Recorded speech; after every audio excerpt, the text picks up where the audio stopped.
OMG, kasus demam berdarah dengue alias DBD di sejumlah daerah melonjak nih. Di Rumah Sakit Umum Daerah Taman Sari, Jakarta Barat ada 118 pasien yang didominasi oleh anak-anak. Sementara di Kabupaten Mojokerto ada 148 kasus. Bahkan di Kabupaten Tuban, Jawa Timur 313 anak yang terjangkit. Total kasus demam berdarah di Indonesia sampai dengan saat ini lebih dari 88.000 kasus loh. Berbagai upaya pencegahan DBD terus ditingkatkan tuh. Salah satunya dengan ternak nyamuk Wolbachia yang sengaja disebar untuk menekan demam berdarah. Sempat disebar di 5 kota tapi justru menuai pro dan kontra. Alhasil tindakan fogging alias pengasapan nyamuk kayak gini ya masih banyak dipilih tuh. Efektif gak sih sebenarnya? Kita cek faktanya. OMG, sekarang kita udah di salah satu kantor fogging. Ini nih, coba. Ini jadi alat buat nanti saya nembak nyamuk cus gitu, ya nggak mas? Ya, benar.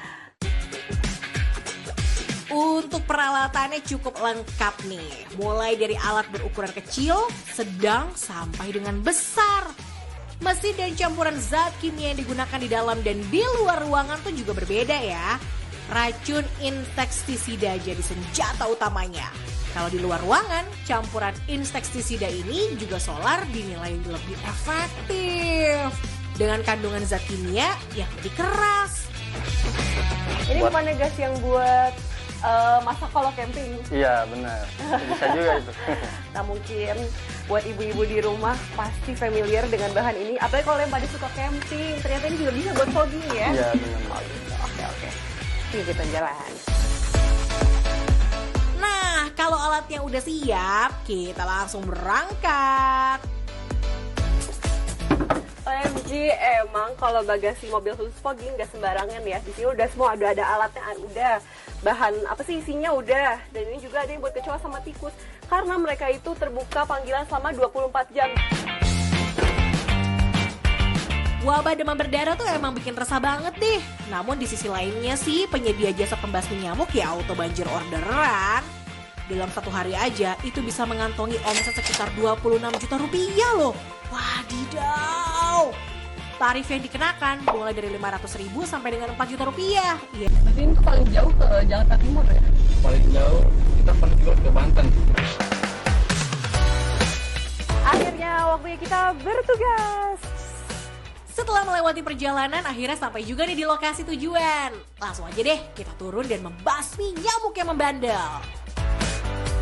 Oke, udah lengkap semua nih dari helm, kacamata, masker, sarung tangan. Ini semua tuh dipakai biar kita aman-aman aja ya, sehat benar. ya pas pakai ini karena bahannya itu isinya itu penuh dengan kimia. Jadi kalau kehirup kan takut kenapa-napa ya, apalagi kalau kena mata dan tangan. Jadi langsung aja kita mulai. Terpapar rasa fogging dalam jumlah yang banyak itu bisa berbahaya banget. So, hindari area penyemprotan ya. Apalagi kalau sampai terhirup. Bisa gawat. Akibatnya mata perih, sulit bernafas, sakit kepala, bahkan bisa sampai iritasi kulit. Sekelas info aja nih, pengasapan nyamuk tuh hanya efektif untuk membunuh nyamuk dewasa aja. Kalau untuk jentik nyamuk, nggak bisa terbunuh melalui fogging gitu aja. Oh iya, obat fogging ini tuh hanya efektif sampai 1 minggu ya, saat musim panas, dan 2 minggu saat musim hujan. Proses pengasapan nyamuk cukup dilakukan selama 30-60 menit aja. Rumah baru boleh diisi setelah 1 jam, untuk memastikan seluruh bahan kimianya udah aman dan gak terhirup. Itu ternyata meskipun terlihatnya mudah, tapi nggak semudah itu. Karena alat ini aja ya, ini tuh beratnya bisa 5-8 kilo. Kalau misalnya megangnya bentar sih ya nggak masalah, tapi ini kan setengah jam nih kita menyemprot satu rumah, jadi bener-bener capek banget. Nah, tujuan dari fogging adalah untuk mengurangi populasi si nyamuk. Tapi ya harus waspada kalau fogging di area dalam rumah ya. Apalagi dengan campuran insektisida dan juga solar, bisa bikin lantai licin tuh. sebaiknya sih tutup semua barang di rumah dengan rapat. Jangan sampai makanan disimpan di tempat terbuka. Sampai makanan disimpan di tempat terbuka.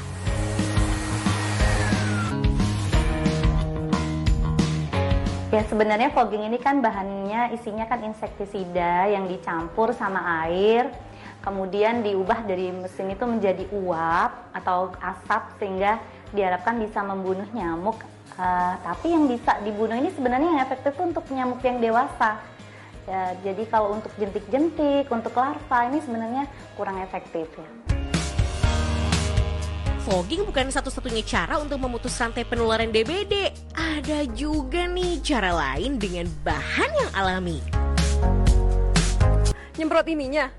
Oh, buat apa emang? Biar nggak ada serangga. Buat serangga? Bisa dong buat nyamuk, kan sekarang lagi musim DB. Harusnya bisa sih. Oh, bisa juga. Yaudah mau dong, Mbak. Tuh belinya di mana sih, Mbak? Kebetulan ini bikin sendiri, gampang kok bikinnya. Oh, bikin sendiri. Udah mau ajarin boleh nggak? Boleh, ayo. Yaudah, oke, masuk ya. Ya. Yes, ada tipsnya nih. Rumah bebas nyamuk versi hemat anti mahal. Siapin aja bawang putih, lemon, cengkeh, dan serai. Kita mulai dari bawang putih. Tinggal dikupas, lalu merebusnya dalam air mendidih.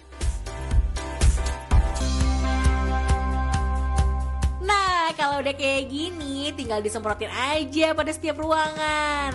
Terus kedua, dengan lemon, cengkeh, serai, dan kopi. Nah, jadi pertama dipotong, terus ditaburin kayak gini, nanti ditaruh deh di ruangan dari pagi sampai malam. Nah, selain itu, buat para ibu-ibu yang di rumahnya mungkin ada kolam ikan atau kolam renang, bisa banget ditaburin ampas bubuk kopi atau bubuk kopi aja untuk mengusir nyamuk dan menghilangkan jentik-jentik yang ada di kolam. Sama yang terakhir, ada juga buah sereh. Nah, ini tinggal dibakar aja. Nah, ini nanti asapnya akan langsung mengusir nyamuk, karena sebenarnya nyamuk tuh nggak suka sama bau dari daun sereh ini. Bahan alami efektif juga loh ternyata sebagai pencegahan demam berdarah yang bikin resah. Yaps, tanya ahlinya aja deh yuk. Air rebusan bawang putih itu kan mengandung sulfur ya, sehingga baunya yang menyengat, atau sulfur itu sendiri kalau sampai nyamuknya menghirup atau menghisap darah kita ini bisa mati, jadi nyamuknya nggak berani deket-deket. Atau mungkin air lemon, ini juga mempunyai bahan aktif seperti D-lemonate yang terdapat di minyak siri, sehingga ini juga menyebabkan nyamuknya nggak berani deket-deket. Kemudian serai atau cengkeh ini juga mempunyai bahan aktif yang bisa membuat nyamuknya ini nggak suka baunya ya, sehingga jauh-jauh dari kita. Selain upaya pencegahan dari luar, ada baiknya juga nih dengan vaksinasi untuk menambah kekebalan tubuh. Ya, sebagai perlindungan jangka panjang. Let's go!